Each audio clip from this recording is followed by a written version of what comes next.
आप क्या कह रही हैं देवकी जी?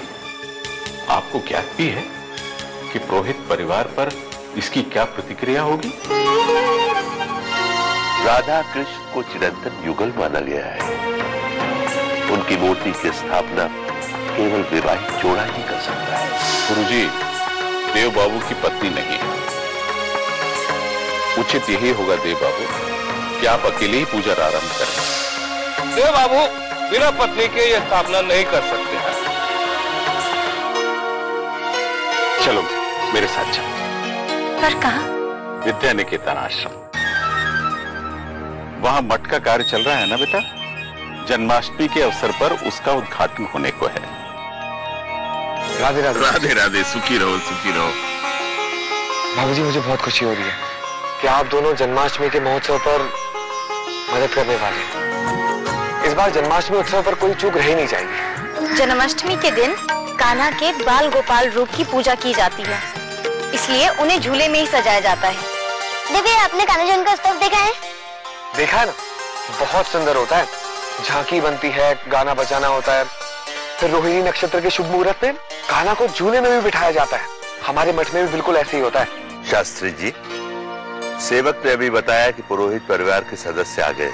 आइए उनको स्वागत करते हैं। राधे राधे। गुरुजी, मठ का काम तो बड़ी जोर शोर से चल रहा है। जी, केवल देव के कठिन परिश्रम के कारण।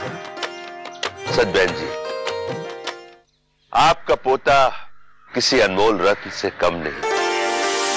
आज जब मैंने उससे क्षमा मांगनी चाहिए मूर्त स्थापना से रोकने के लिए, तो जानती है क्या कहा उसने? सब अपना धर्म निभा रहे हैं और हो तो वही रहा है जो प्रभु की इच्छा है। इतनी कम आयु में इतने गहरे विचार। मेरा देव है ही ऐसा। परंतु बहन जी, आपने उसके लिए कोई उचित कन्या क्यों नहीं ढूंढी? गुरुजी, आपसे मिलने कुछ लोग आए हुए हैं, कार्यालय में बैठे हैं। क्षमा कीजिएगा, मैं अभी आता हूं। चाची माँ, आप भी ना किसी का भी बात सुन के परेशान हो जाती हैं, पर उनको सच का क्या मालूम? हाँ, छोड़िए चाची माँ, अब इन परिस्थितियों में कौन बाप अपनी बेटी देव बाबू को देना चाहेगा? वो भी ये जानने के बाद कि देव की पहली पत्नी उसे छोड़कर भाग गई है।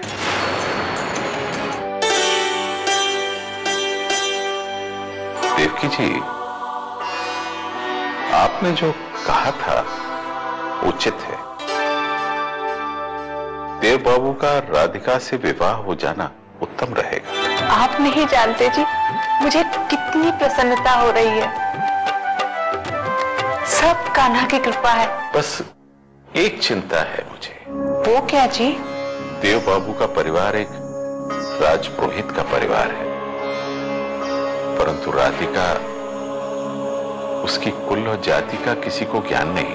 आपने तो देखा ही है, देव बाबू ने जात और कुल के प्रश्न को हमेशा ही नकारा है।